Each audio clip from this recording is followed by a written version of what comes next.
আর এই মুহূর্তে যে ব্রেকিং এ নজর রাখতেই হচ্ছে দুর্গাপুরে বিক্ষোভে কড়া হাইকোর্ট।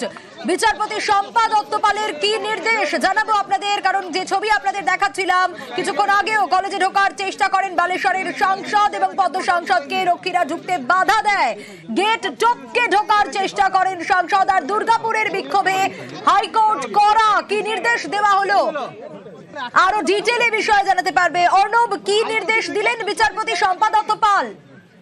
দেখো, দুটি নির্দেশ হয়েছে। এক, যে হাসপাতালের পড়ুয়াকে নিয়ে এত ঘটনা, সেই হাসপাতাল কর্তৃপক্ষ তারা কলকাতা হাইকোর্টে মামলা দায়ের করেছিল এবং মামলার গুরুত্ব বুঝে আর পরের দিন নয়, 16 তারিখ নয়, আজই তার শুনানি হয়েছে কিছুক্ষণ আগে। এবং সেখানে বিচারপতি নির্দেশ দিয়ে জানিয়েছেন যে হাসপাতাল যে উদ্বেগ প্রকাশ করছে সেই উদ্বিগ্নতার ছাপ সেটা আদালতও দেখছে। এবং এক্ষেত্রে হাসপাতালের বাইরে যেভাবে ধর্ণা অবস্থান বিক্ষোভ করছে তাতে সামনে পরীক্ষা এবং হাসপাতাল পরিচালনার প্রশ্নে বারবার তাদের সমস্যায় পড়তে হচ্ছে। এক্ষেত্রে প্রথম নির্দেশ, হাসপাতাল কর্তৃপক্ষের অনুমতি ছাড়া হাসপাতালের ভিতরে কেউ প্রবেশ করতে পারবেন না। 2, হাসপাতালের বাইরে পুলিশ পিকেট থাকবে।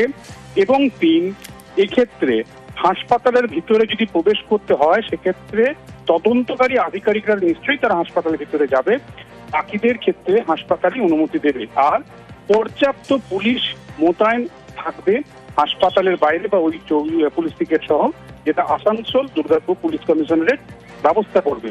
এবং এক্ষেত্রে যদি কোনো অর্থের প্রয়োজন হয়, যেটা আইনে রয়েছে, সেই অর্থের টাকা দুর্গাপুর আসানসোল পুলিশকে দেবে হাসপাতাল কর্তৃপক্ষ। এটা হাসপাতালের পাটে। অন্যদিকে বিজেপির তরফে যে ধর্ণা চলছিল আসানসোল দুর্গাপুর ডেভেলপমেন্ট অথরিটির একটি ল্যান্ডের উপরে, সেই ধর্ণা নিয়েও গতকাল এক প্রস্থ টানা নাটক হয়েছে।